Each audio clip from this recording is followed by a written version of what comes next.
We are the Phronesis Project. This is Lauren. And I'm Rick. And today we are here to talk about episode 5 of Hawkeye.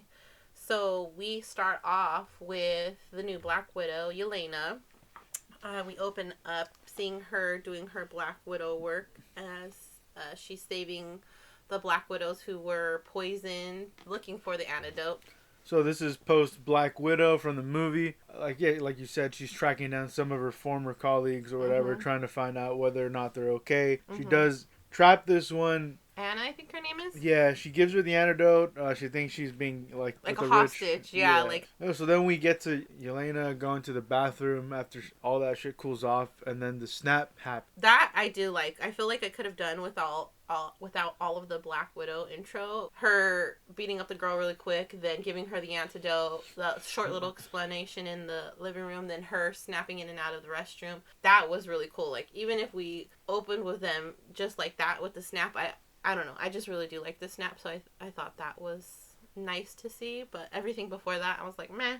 Yeah, it gives her character something to do before, so she's not aimless in the world. She's trying to, help, like I said, her former colleagues or friends, whatever she views these people as. But the only problem is that, like, the snap and the return seems almost instantaneous, where she snapped and then you don't have a chance to react to her actually being completely gone because she starts to reform, and then so does the room, and it changes color, which I thought was an interesting, I guess, visual. To kind of have the color kind of change in this, like, time wave kind of fucking thing going on. Time changed with her right at that moment. Right. But, I mean, the 5-year jump, she's back in the same house. She comes out, she sees the family, and she's like, what the fuck's going on kind of thing. And you're like, hey, it's all right. And then she's like, I got to get to my sister. And then, before you can even answer that question, that's when the Marvel logo, I think, cuts in, or is it the recap? But yeah, when she comes back, it's like she said, I was gone for 5 seconds, and then I came back and you tell me 5 years is gone, and then I need to find my sister. And we all know what happened to her sister. It's just like, oh, shoot, now she's going to find out. And we already saw what happened at the end of Black Widow, where, Valentina gave her the information on Ronan, so we're all caught up to date now. After the credits roll, we get Maya and what's his name, Kazi? Kazan? I don't know, whatever her name. I think it's Kazi. Yeah.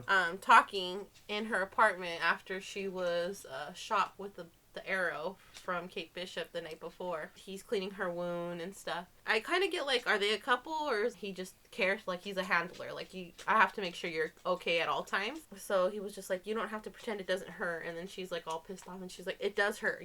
Are you happy? Like, I'm sharing my feelings. I thought that was an interesting scene to share, but maybe it just adds value to when she gets her own show. You know what I mean? Because I'm sure he'll be in it too.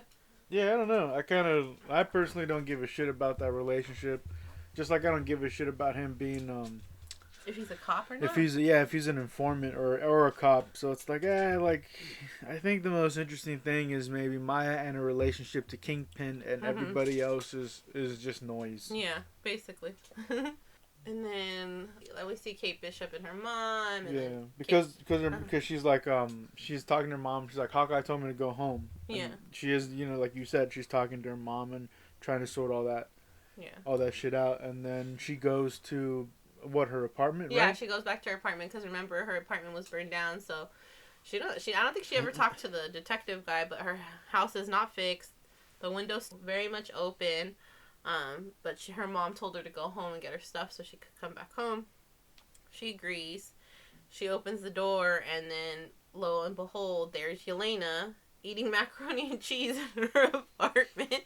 And I guess the nod to macaroni and cheese is that it's like super American, box of macaroni and cheese, like that's what you grow up with. So I don't know, I just thought that was kind of funny. The conversation was a little like dragged out. Yeah, this whole episode, like the first time I watched it, was very exciting because obviously it's the first time you watch something and you get things like the snap and then Black Widow talking to her, but after the second viewing, you kind of see how void of action it is. It doesn't have those moments that hook you in. It's a lot of exposition, or a lot of characters kind of explaining their bullshit. Kind of holds back the series, especially as you're building this momentum towards something more climactic, and you're having a bunch of conversations go on. Like, well, fuck me, this probably should have been maybe the previous episode, and then the fight where they're all fighting on all 4 of them should have happened like in this episode, I guess. Yeah, maybe you're right. Feels like she has to defend Hawkeye, where Yelena's like, he's a bad guy. My sister's the one who saved the world, not Hawkeye. So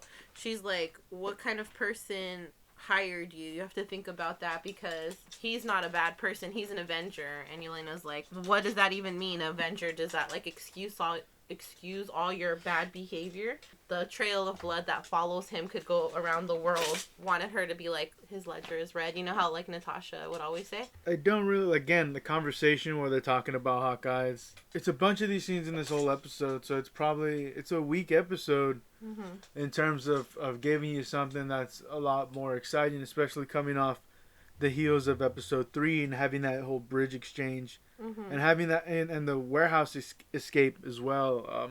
I thought was real fun. And then the 4th episode, obviously with the rooftop encounter, was pretty sweet. So this one was kind of a little lackluster. We get to, like, we was talking about the Black Widow and Bishop thing, but like it's a whole bunch of like, Sex in the City, like where should I go, kind of like this kind of shit. Yeah, because she says at the end, thanks for the girl talk, and I thought that was funny. But again, I feel like that whole like scene could have been way shorter. I do want to say something in that conversation though, when she was talking about sightseeing. She said the new and improved Statue of Liberty. And I didn't catch that the first time, but that time I was like, oh, new and improved, the Spider-Man trailer where it has Cap's shield. That's all. So right. I was like, oh, that's a good tie-in right there. And the Spider-Man trailer has the Cap shield that potentially they share, and then the Rogers musical, which they potentially share. So I don't know if we're going to get a scene in front of the musical or the statue, but they're nodding a couple things that are in the same kind of timeline as No Way Home. Yeah. So I'm thinking all of this is happening around the same time, if not like immediately after. My thing again with these episodes is that we don't see Hawkeye until like minute 14. And it's just like for a brief second with Grills, like because he needs a place to stay. And then when we do see him, it's just like very short. He's talking to Grills, like, can I stay here? Then Grills is like, oh, I got the new costumes. And then Hawkeye's just like beat. He's like, nah, not today, kind of thing. Yeah. And again, something I could do with that is the role play. But they're serving this role where I guess they're going to provide some sort of housing or temporary shelter as they hide out, and then... exactly. Same thing with the costumes, giving them an upgrade. But that's like why is it up to these guys to give them a costume? It's weird. Yeah, I know. It was kind of strange. Oh, one thing I did forget to mention when on her way out, Yelena talking to Kate Bishop, she just basically like threatened her to like, don't get in my way again. Which I thought was kind of weird because she was trying to have like friendly banter with her. Like, why? Like, I know she needed to go see if she knew where Barton was, but I don't know. I feel like she was also trying to like, since her sister is gone, like live her Sex in the City thing that they said in the beginning of the episode, Right. Yeah, Bishop's not her sister, but I get what you're saying. She was trying to be a little more friendly than threatening, but... the normal Black Widow status. Yeah, you know how it goes. We talked about everything else. We goes to Jack being arrested, right? Exactly.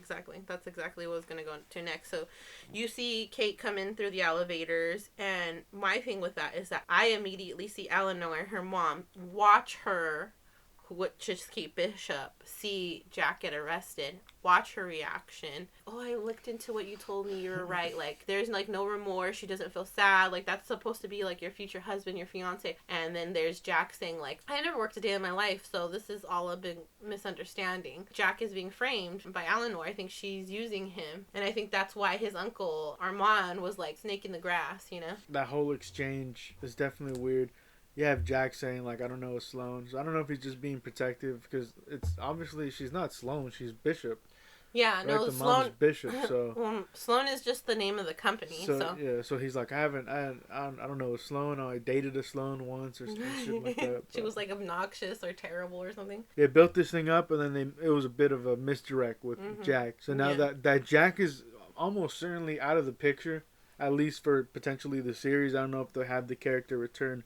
You have Hawkeye talking to Black Widow, but he goes in front of this building that has a plaque of every Avenger's name, their real name, right? It's not just fucking Iron Man and Cap. Yeah. Tony Stark and Steve Rogers and Natasha Romanoff and, Clint Barton. Thor Odinson. Right. You said Yeah. it? Okay. Right. Well, I wasn't gonna go down the whole, but Oh, you get the I was idea. like, oh, did you forget Thor? No, it's just all six. all the Bruce Avengers, Banner. You get, yeah. I think I didn't catch it, but I don't know if it's a New York precinct. Like a cop building. Right. I think it's across from where we first see Kate come in the series. I think it's like their train station.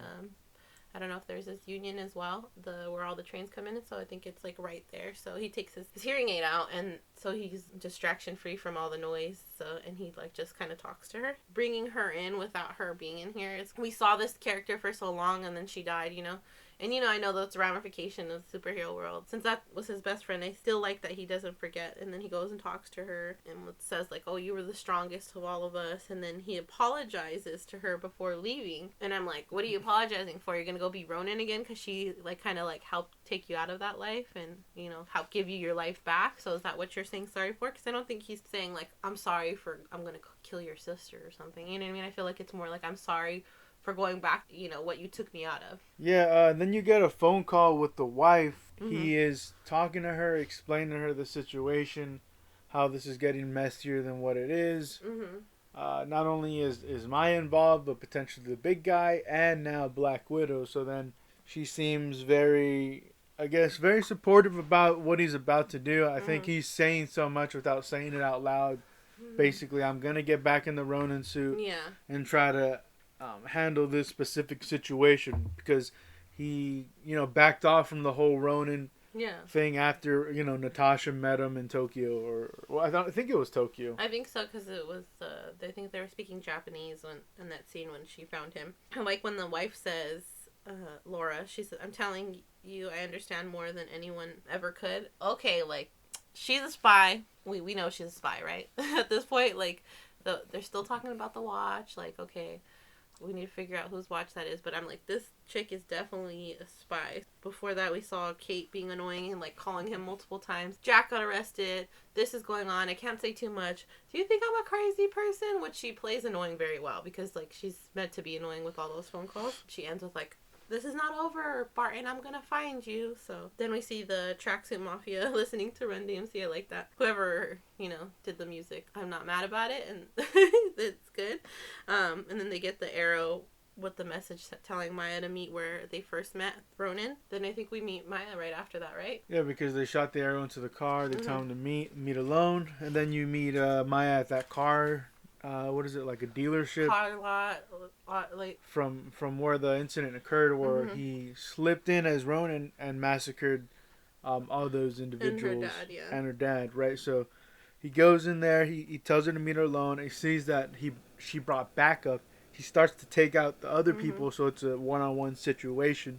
But the whole point of this thing was him coming in as Ronin. So he's coming in as Ronin, giving her what she wants. Like, all right, you want this fucking guy? Yeah. I'll give you this fucking guy.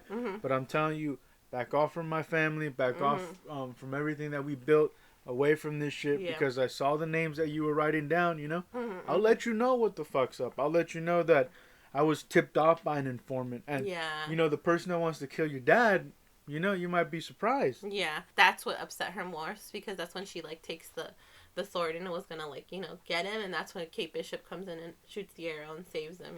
He comes in and he takes out the Tracksuit Mafia, like, very ninja-esque. This is the stuff, like, I wanted to see. I mean, I know we don't get a whole lot. Their fight scenes are always very, very brief, so, like, that's always gonna be a big beef with me. I like the takeout of the Tracksuit Mafia because they're kind of portrayed as, like, clumsy and, like, kind of dopey. Him taking out the mafia and, like, the stealth kind of stealth mode way about it. Yeah, it was nice, but I want to see more, like, hand to hand, I guess. Yeah, me too, and definitely. It's all about the talking, because then he talks to Maya and was like, there was an informant, and then you and I are the same. We're weapons. We're not that different. So I think she took that into consideration, because then she went to go see, or her and Kazi meet up right after, and then that's when where were you that night? And kind of, like, questioning him and taking what Hawkeye said, or Ronin. Because she tells him that it was your boss that fucking wanted your dad dead. Your boss, dude. Your boss, yeah. There's an informant, yes, but there's your boss, so there's a lot of things going on in this situation. Ronin involved, an informant involved, and Kingpin wanted Maya's dad dead for whatever fucking reason. We see Yelena following Kate Bishop's mom, Eleanor. I totally thought she was gonna go kill her or something when she was following her. Yeah. I was like, why is she following her? Like, I know that she knows everything because she's a spy, but I was not expecting her to be like friendly with Kate and then text her like, oh, give her a heads up. Yeah, like, I thought you should know who hired me. It was your mom, Eleanor Bishop.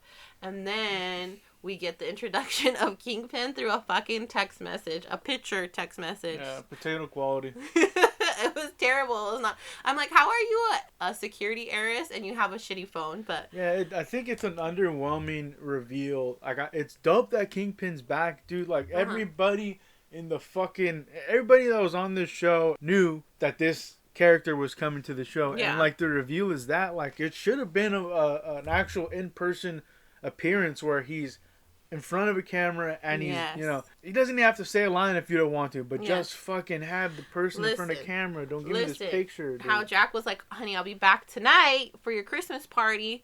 Wow, that's how it should have, like I said, he should have been introduced at the freaking Christmas party. So she walks into the Christmas party through the elevators.